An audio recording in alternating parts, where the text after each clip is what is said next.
Hello hello এই ভিডিওতে আমরা ফুড এসআইয়ের 2019-এর ম্যাথের কোশ্চেনটা করব।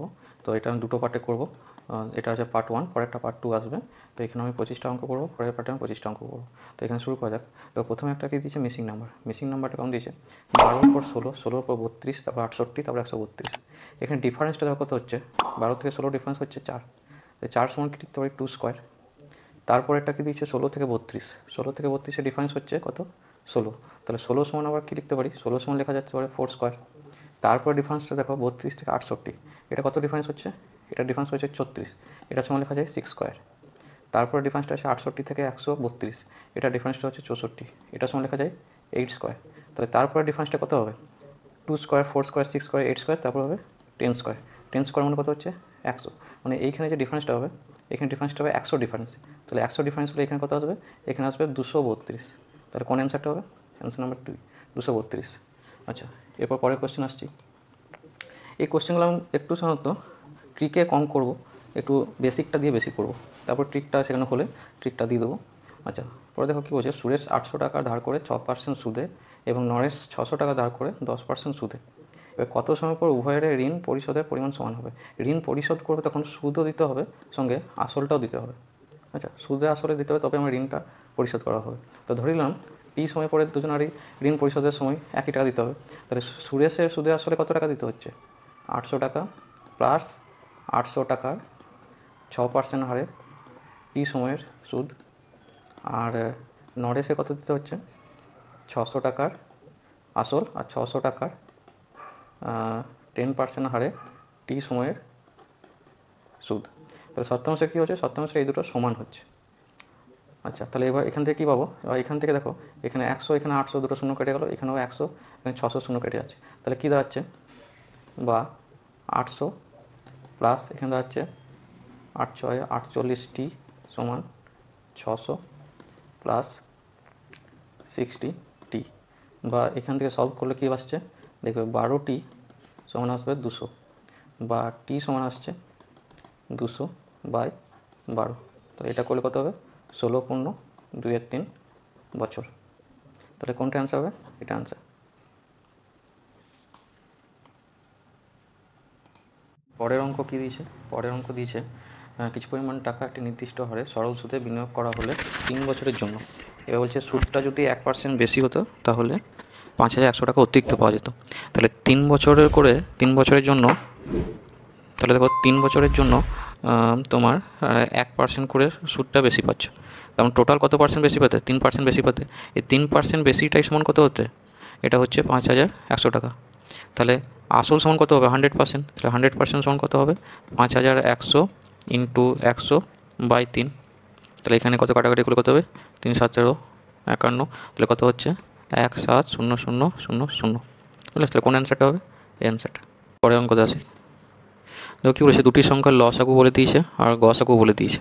তো লসাগু বলে দিয়েছে, গসাগু বলে দিয়েছে, তার মধ্যে একটি সংখ্যা দিয়ে আছে। তাহলে অপর সংখ্যাটি কত, আমরা কি জানি, এই লসাগু ইন্টু গসাগু সমান সংখ্যা দুটির গুণফল, প্রথম সংখ্যা ইন্টু দ্বিতীয় সংখ্যা।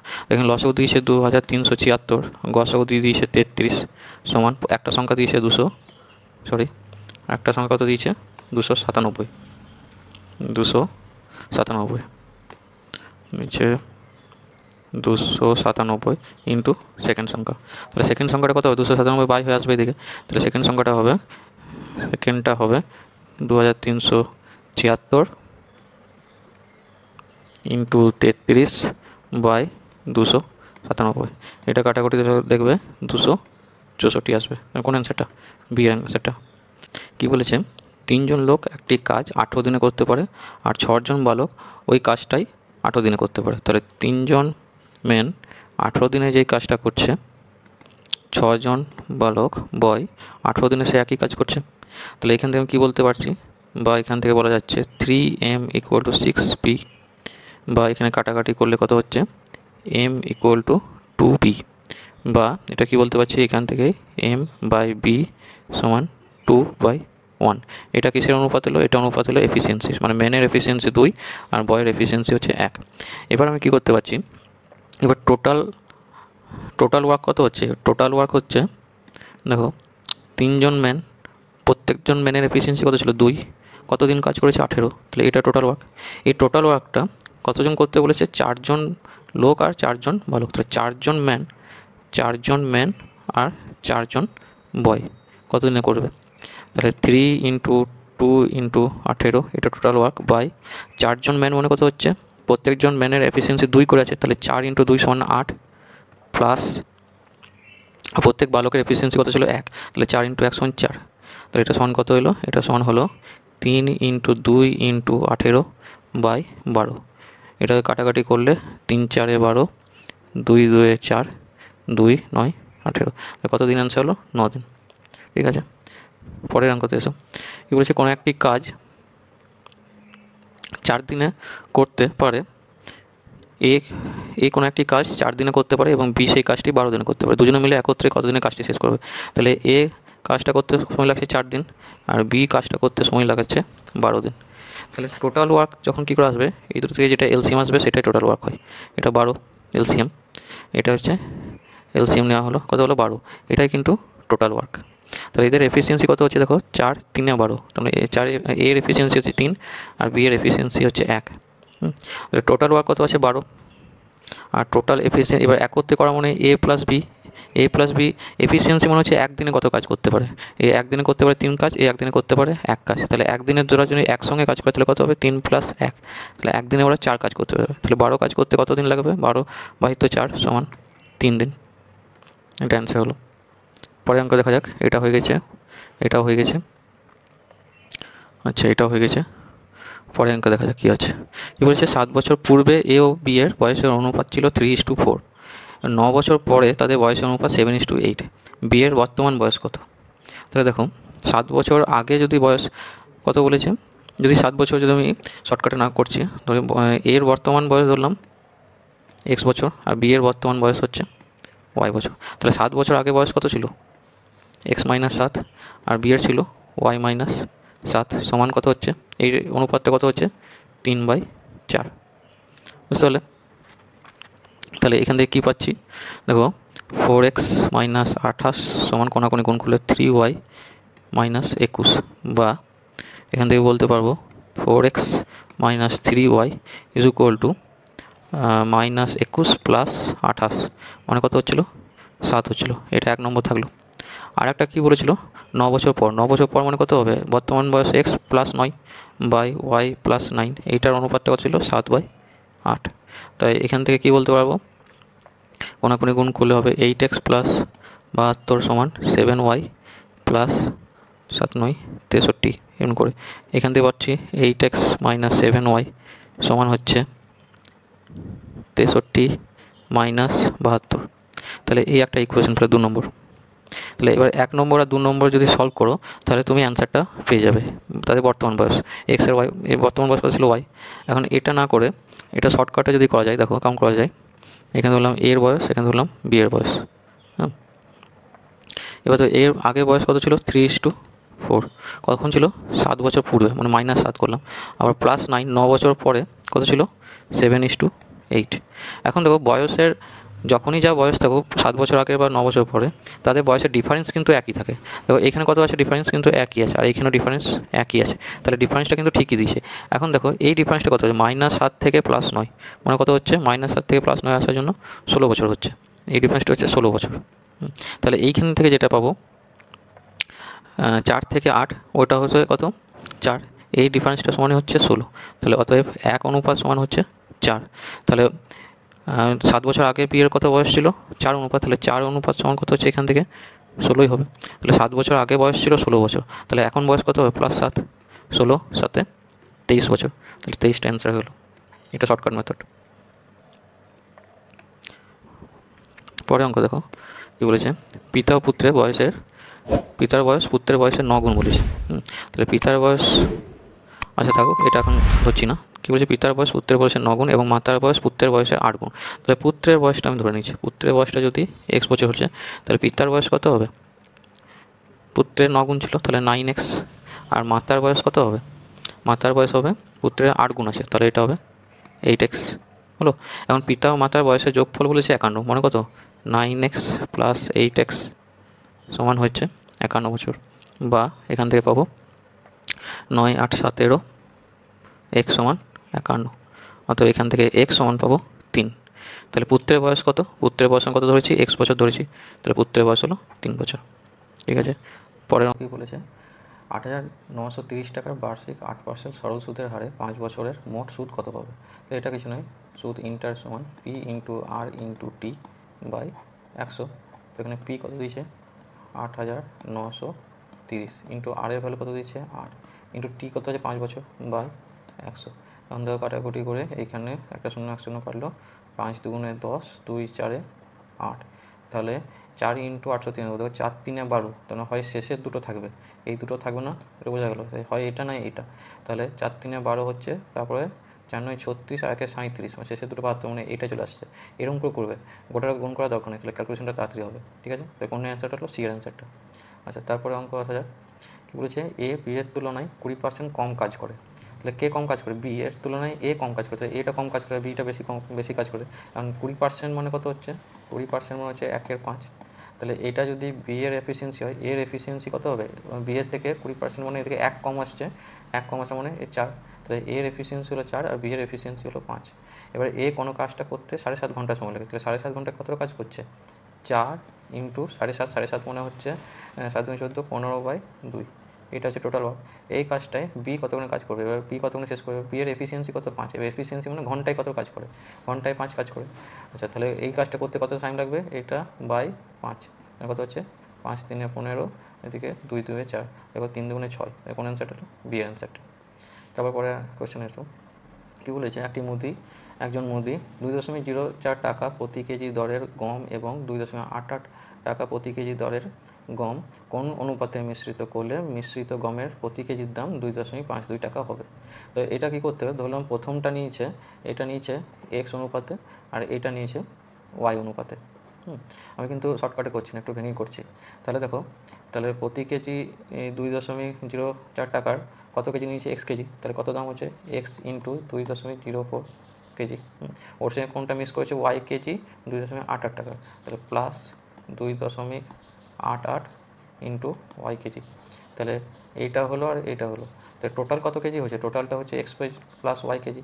এইটা কত দাম মিশ্রিত করার পর কত কেজি হয়েছে? এক্স প্লাস ওয়াই কেজি হয়েছে, কত দামে বিক্রি করছে? 2.52 টাকায়। তাহলে ইন্টু 2.52 হচ্ছে। বা এখান থেকে কী করবো? এক্সগুলো একদিকে নিয়ে আসবো, ওয়াইগুলো একদিকে নিয়ে আসবো। এখানে এক্স কত হচ্ছে? 2.04 এক্স মাইনাস এদিক থেকে কত হবে? 2.52 এক্স সমান এদিকে ওয়াই কত হচ্ছে? 2.52 ওয়াই মাইনাস এদিকে ওয়াইটা এদিকে নিয়ে আসবো 2.88 ওয়াই। বা এটা দাঁড়াচ্ছে কত? 0.48 মাইনাস থাকবে এক্স সমান, এটা যাচ্ছে 0.36 ওয়াই, দুটোতেই মাইনাস থাকবে, মাইনাসগুলো কেটে গেল। তাহলে এবার বা এখান থেকে কী বলতে পারবো? এক্স বাই ওয়াই সমান কত হচ্ছে? 0.36 বাই 0.48, দুটোতেই 2 ঘর পর দশমিক আছে, তাই দশমিকগুলো উঠে গেল। এবার 12 দিয়ে কেটে দাও, 3/36, 4/48, তাহলে এক্স বাই ওয়াইয়ের সমান কত হচ্ছে? 3/4, এটাই অনুপাত হবে। তারপরে x:y সমান 3:4। এটা তাহলে কোন অ্যান্সারটা হবে? 3:4, ডি এর অ্যান্সারটা হবে। আচ্ছা, তারপরে দেখা যাক কী বলেছে। 300 টাকা পি কিউ আর এর মধ্যে এমনভাবে ভাগ করে দেওয়া হলো যাতে কিউ পি অপেক্ষা 30 টাকা বেশি পায় এবং আর কিউ অপেক্ষা 60 টাকা বেশি পাচ্ছে। আচ্ছা, এখানে কী কী আছে? পি কিউ আর আছে। এই কিউ পি এর থেকে বেশি পাবে, আবার আর কিউ এর থেকে বেশি পাবে। তাই পি টাকা আমি ধরলাম 100 টাকা, তাহলে কিউ কত পাবে? কিউ পাবে 30 টাকা বেশি পাবে, এক্স প্লাস 30 টাকা। আর কত পাবে? কিউ এর থেকে আবার 60 টাকা বেশি পাবে, মনে হচ্ছে এক্স প্লাস 30 পেয়েছে কিউ, ওর থেকে আবার 60 টাকা বেশি প্লাস 60। এই টোটাল টাকাটা কত হচ্ছে? টোটালটা যোগ করলে যেটা হবে ওটা হচ্ছে 300।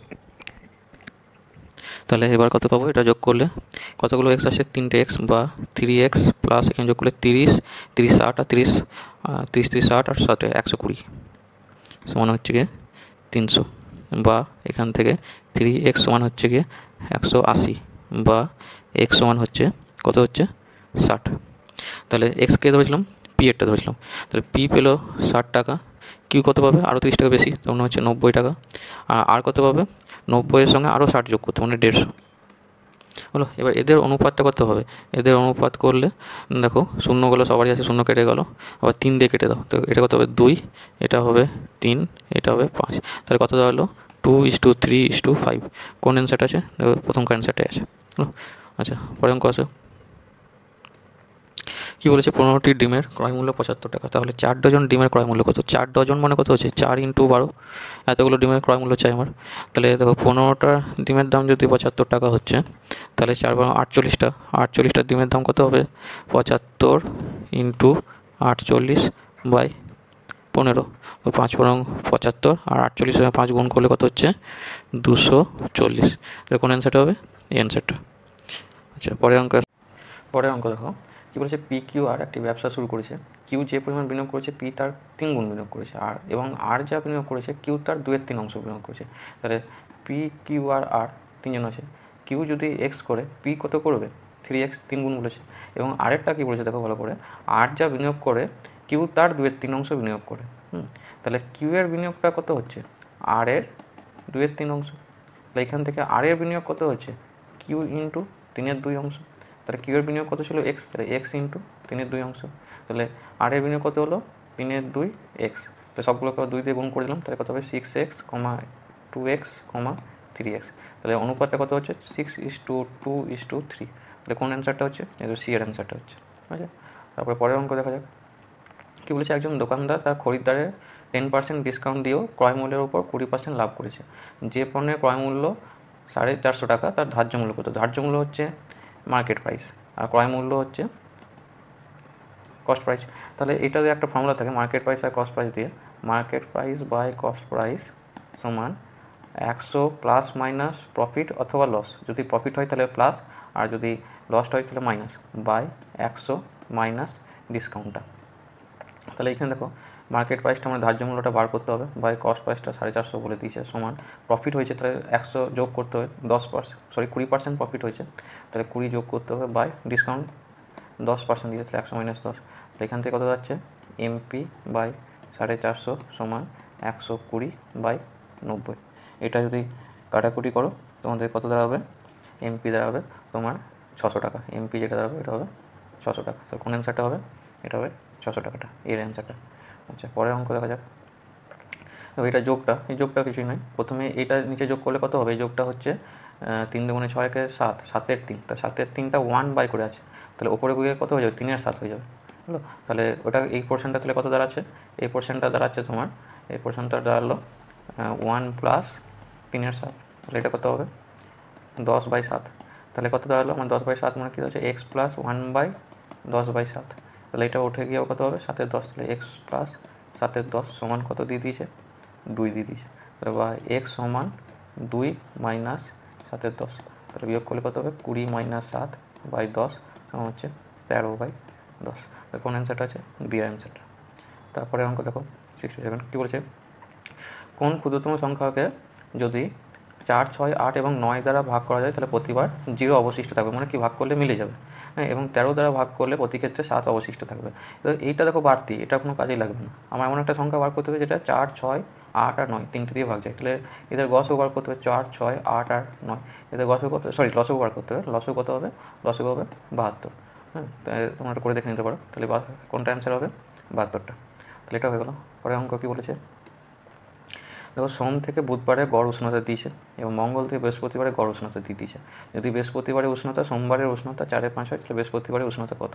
তাহলে সোম থেকে বুধের উষ্ণতা গড় দিয়েছে, তাহলে মোটটা বার করতে পারবো। সোমবারে Monday plus Tuesday plus Wednesday দিয়েছে কত? 37 গড়ে, তাহলে মোট কত হবে? × 3। আবার মঙ্গল থেকে বৃহস্পতি Tuesday plus Wednesday plus Thursday, এটা কত? 34, তাহলে টোটাল কত? 34 × 3। এটা 1 নম্বর আর এটা 2 নম্বর। তাহলে 1 থেকে যদি 2 বাদ দিয়ে দেওয়া হয় কত হবে?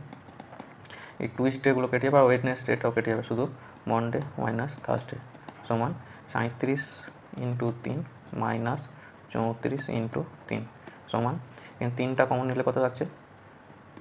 ইন্টু 37 মাইনাস 34 সমান 3 ইন্টু, এখানে কত হবে? 3ই থাকছে, 3 3 9। এরকম করে গুণগুলা করবো না, এরকম করে রেখে দিলে তাহলে ক্যালকুলেশন সোজা হবে। তাহলে এটা একটা দাঁড়ালো। তাহলে আর আবার কী বলেছে, বৃহস্পতিবারের উষ্ণতা সোমবারের উষ্ণতার 4/5, মানে বৃহস্পতিবারের যে উষ্ণতা তা সোমবারের 4/5, বা তাহলে সোমবারটা কত হচ্ছে? তাহলে সোমবারটা সমান হচ্ছে 5/4 ইন্টু বৃহস্পতিবার। তাহলে এই ইকুয়েশনটাতে মন্ডে জায়গায় আমি 5/4 ইন্টু থার্সডে মাইনাস থার্সডে সমান 9 এসেছে এটা, বা এখান থেকে কী বলতে পারবো, থার্সডে যদি কমন যাচ্ছে তাহলে 5/4 মাইনাস 1 সমান 9, বা এখান থেকে লাস্টে সমান কত হবে 9 ইন্টু এটা বিয়োগ করলে 4/1, 4 9 36 ডিগ্রি সেলসিয়াস। এখন অ্যান্সারটা হবে ডি একটা হবে। তারপরে পরের অঙ্ক কী বলেছেন, 2/3 1/2 2/5 75% 540।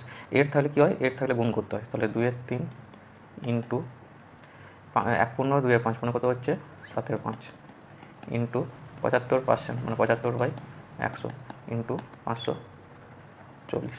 তাহলে এটা সমান কত হবে, কাটাকাটি করো দেখো, 3 25 75 আর 5 5 25, 5 20 100, 0 0 কাটা গেল, 2 2 কেটে গেলো, তাহলে কথা হচ্ছে 7 × 54 মানে 4 7 28, মানে দেখো ইউনিট ডিজিট কোনটা আছে 28, এইটাই আছে, মানে এইটাই অ্যান্সার, গোটা গুণ করার দরকারই নেই। তারপরটা দেখো 70 কী বলেছে, এই সংখ্যাগুলোর মধ্যে কোনটি বড়। তাহলে এরকম থাকলে নিচেকারগুলোর হরগুলো সবগুলো সমান করতে হবে, তার জন্য কী করতে হবে, লসাগু নিতে হবে। তো এরকম করে লসাগুটা অনেকটা বড় হবে, নিয়ে তারপরে তোমাকে উপরগুলো দেখতে হবে কোনগুলো ছোটো বড় হচ্ছে। তার থেকে বলো আর একটা নিয়ম করা যায়, দুটো দুটো করে দেখো, 7 9 আর 11/14, এই দুটোর মধ্যে কোনটা বড়। এটা এরকম করে করা যায়, দেখো কোনাকুনি গুণ করো, 7 14 98 হচ্ছে, আর এইটা কোনাকুনি গুণ করলে 99। তাহলে কোনটা বড় হচ্ছে, 98 না 99, 99 বড়, তার মানে এই সংখ্যাটা বড় হবে। তাহলে এই দুটোর মধ্যে 11/14 বড়। এবার 11/14 আর 3/4, এটার মধ্যে কোনটা বড় দেখো, কোনাকুনি গুণ করো, এটা হচ্ছে 44, এটা হচ্ছে 42। তাহলে কোনটা বড় হচ্ছে, 44 বড়, তার মানে এটা বড়, 11/14টাই বড় হলো। এবার আবার 11/14 আর 10/13, এই দুটোর মধ্যে কম্পেয়ার করে দেখো, 11/14 ইন্টু আর 10/13, আবার কোনাকুনি গুণ করো, এটা কোনাকুনি গুণ করলে কত হবে 143, আর এটা কোনাকুনি গুণ করলে কত হবে 140। তাহলে কোনটা বড় হচ্ছে, 143টা মানে কোনটা বড়, এইটাই সবথেকে বড় হচ্ছে। তাহলে এখানে সবথেকে বড় সংখ্যা কোনটা হচ্ছে 11/14টা। আচ্ছা, এরপরের অঙ্ক দেখো, একটি ট্রেন একটি সাঁকো অতিক্রম করতে 9 সেকেন্ড সময় নেয়। যদি ট্রেনটির গতিবেগ 48 কিলোমিটার/আওয়ার হয়, তাহলে ট্রেনটির দৈর্ঘ্য কত। এখানে সাঁকোটা অতিক্রম করা মানে ট্রেনটাকার গোটাটার দৈর্ঘ্যটা অতিক্রম করতে হচ্ছে, বুঝতে পারলো তো। তাহলে ট্রেনটার দৈর্ঘ্য যদি এল হচ্ছে, তাহলে দৈর্ঘ্য সমান কত হয়, বা দূরত্ব সমান সময় ইন্টু গতিবেগ, স্পিড যেটা হচ্ছে, আর স্পিডটা কত দিয়েছে 48 কিলোমিটার/আওয়ার দিয়েছে। মিটার/সেকেন্ডে করতে গেলে কত হবে 5/18 দিয়ে গুণ করতে হবে, তাহলে এত মিটার/সেকেন্ড, এত মিটার/সেকেন্ড। তাহলে আমার ডিস্টেন্সটা কত হবে, আর টাইম কত দিয়েছে 9, 9 × 48 × 5/18, এর কত হচ্ছে 9 2 18, 2 24 48, 24 × 5 মানে কত হচ্ছে 5 4 20, আর 5 10 120, 120 মিটার, এটা অ্যান্সার হবে। তারপরে অ্যান্সার দেখো, তারপরে কোশ্চেন 72, একজন সাঁতারু স্থির জলের গতিবেগ হচ্ছে 9 কিলোমিটার/আওয়ার, আর সাঁতারু স্রোতের অনুকূলে গতি নির্ণয় করুন যখন নদীর বাহমান গতি 6 কিলোমিটার/আওয়ার। মানে এখানে সাঁতারুর গতিবেগটা যদি ইউ ধরি, ওর 9 কিলোমিটার/আওয়ার হচ্ছে, আর নদীর গতিবেগ বলেছে ভি ধরলে 6 কিলোমিটার/আওয়ার। আর স্রোতের অনুকূলে যদি ভেসে যায়, তাহলে কী হবে, স্রোতের অনুকূলে ভেসে গেলে যে সাঁতারুর গতিবেগ প্লাস স্রোতের গতিবেগ দুটোই অ্যাড হবে, তখন একে ইউ প্লাস ভি করতে হবে। তাহলে ইউ প্লাস ভি মানে কত 9 + 6 হচ্ছে 15 কিলোমিটার/আওয়ার। তাহলে কোনটা হবে এর অ্যান্সারটা। আচ্ছা, তারপরে দেখো 73, কী বলছে, একটি 400 মিটার দীর্ঘ ট্রেন 36 সেকেন্ড সময় নেয় ট্রেনটির বিপরীত মুখে আসা একটি ব্যক্তিকে অতিক্রম করতে। যার ব্যক্তির গতিবেগ বলেছে, তার গতিবেগ 20 কিলোমিটার/আওয়ার, তাহলে ট্রেনটির গতিবেগ কত। এখানে কোনো একটা ব্যক্তিকে ক্রস করা মানে ট্রেনটি নিজের দৈর্ঘ্যকেই ক্রস করা, তার মানে অ্যাকচুয়ালি কতটা দৈর্ঘ্য ক্রস করছে 400 মিটার, আর কত সময় নিচ্ছে 36 সেকেন্ড সময় নিচ্ছে। আর এখন দেখো মানুষটা হেঁটে যাচ্ছে এইদিকে, আর ট্রেনটা হেঁটে যাচ্ছে এইদিকে, এবং উল্টো দিকে হলে আপেক্ষিক গতিবেগটা কী হবে, দুটোর যোগ হয়ে যাবে। তাহলে এখানে ট্রেনের গতিবেগ যদি, ট্রেনটার গতিবেগ যদি x কিলোমিটার/আওয়ার আমি ধরে নিলাম, আর মানুষটা কত দিয়েছে 20 কিলোমিটার/আওয়ার, তাহলে আপেক্ষিক গতিবেগ কী করতে, যেহেতু অপোজিট দিকে আসে তাই যোগ হয়ে যাবে x + 20 কিলোমিটার/আওয়ার। এখন কিলোমিটার/আওয়ার নিলে হবে না, কারণ আমার এখানে সেকেন্ডে দিয়েছে, মিটার দিতে, এটা মিটার/সেকেন্ডে করতে হবে, কত হবে 5/18, 5/18। তাহলে আমার কী হলো, যে বলতে পারি 400 মিটার ডিস্টেন্সটা সময় কত লাগছে, স্পিড কত আছে x + 20 × 5/18, এত স্পিডে যদি যায় কত সেকেন্ড লাগবে 36 সেকেন্ড। তো এখান থেকে এক্সের মান বেরিয়ে যাবে, তাহলে 18টা উপরে উঠে যাবে, 400 × 18/5 × x + 20 = 36। এখানে 18 2 36 হয়ে গেল, এটা কাটলে 5 8 40, এটা হলো, এখান থেকে আসছে তোমার আসবে কত, এখান থেকে যদি এক্সের মান বার করো, এক্সের মান এখানে আসবে 20, তো কোন অ্যান্সারটা আসবে, এটা আসবে, হলো। আচ্ছা, এরপরে দেখো, এরপরে কোশ্চেন কী দিয়েছে, একটি ট্রেন দণ্ডায়মান একটি ব্যক্তিকে যখন অতিক্রম করে, তখন ট্রেনটির দ্বারা অতিক্রান্ত দূরত্ব 90 মিটার। তো ট্রেনটির দৈর্ঘ্য কত। এখন আগের অঙ্কতে বললাম কোনো ব্যক্তিকে দাঁড়িয়ে আছে এখানে, তো ব্যক্তিকে অতিক্রম করা কোনো একটা ট্রেনের মনে হচ্ছে ট্রেনটার দৈর্ঘ্যটাই করতে হয় অতিক্রম করা, তাই ট্রেনটার দৈর্ঘ্যটা অতিক্রম করতে কত লেগেছে 90 মিটার, যেমন ব্যক্তিকে অতিক্রম করছে, মানে ট্রেনের দৈর্ঘ্যকে অতিক্রম করছে, তাহলে ট্রেনের দৈর্ঘ্য কত হবে? ট্রেনের দৈর্ঘ্য সেই 90 মিটারই হবে। পরের অঙ্ক দেখো কী বলেছে, এক্স 1 কিলোমিটার অতিক্রম করে 8 মিনিট 40 সেকেন্ডে এবং ওয়াই ওই দূরত্ব অতিক্রম করে 10 মিনিটে। তাহলে এক্স ওয়াইকে কত দূরত্বে পরাজিত করবে? এখন দেখো 1 কিলোমিটার একটা ডিস্টেন্স আছে, 1 কিলোমিটার। এখন এক্সের এই 1 কিলোমিটার যেতে কত টাইম লাগছে? 1 কিলোমিটার যেতে টাইম লাগছে 8 মিনিট আর 40 সেকেন্ড, মানে টোটাল কত সেকেন্ড হচ্ছে? টোটাল হবে 520 সেকেন্ড হচ্ছে। আর ওয়াইয়ের এই 1 কিলোমিটার যেতে কত টাইম লাগবে? 10 মিনিট বলেছে, তার মানে 600 সেকেন্ড। তার মানে কত সেকেন্ডের পার্থক্যে ওরা পৌঁছে যাবে গন্তব্যে? 80 সেকেন্ডের পার্থক্যে, কারণ 600 থেকে যদি 520 বাদ দাও তো হচ্ছে 80 সেকেন্ড, মানে 80 সেকেন্ড আগে কিন্তু এক্স পৌঁছে যাবে, তখনও কিন্তু ওয়াই পৌঁছে যাবে না, ওয়াই কিছু একটা দূরত্বে থাকবে, কারণ এক্সের স্পিডটা বেশি লাগছে। তাহলে এই 80 সেকেন্ডে আমাকে দেখতে হবে এই ওয়াই কত দূরে যেতে পারে। তাহলে এখন 600 সেকেন্ডে ওয়াই যাচ্ছে 1 কিলোমিটার। এখন অ্যান্সারগুলো দেখো সব মিটার দিয়ে, তো 1 কিলোমিটার সমানই বলতে পারি 1000 মিটার। তাহলে 80 সেকেন্ডে কত যাবে? 1000 ইন্টু 80 বাই 600, এটা কাটাকুটি 0 0 কাটো, তাহলে কত যাচ্ছে? আবার এখানে 2 3 6 2 4 8, মনে হচ্ছে 400 বাই 3। তাহলে এটা কত? 400 বাই 3 করলে 133 × 1 মিটার। তাহলে কোন অ্যান্সারটা হলো? এই অ্যান্সারটা। তো এই ভিডিওতে আমরা এতটুকুই করলাম, পরের ভিডিওতে বাকি 25টা অঙ্ক করবো। তো যদি ভালো লেগে থাকে শেয়ার করবে, লাইক করবে আর কমেন্টও করবে। আর কিছু জানা থাকলে কমেন্টে জানা থাকবে, কমেন্টে লিখে দেবে, আমি ওটা অ্যান্সার দেওয়ার চেষ্টা করবো। আর চ্যানেলটার জন্য অবশ্যই লাইক করবে। Thank you.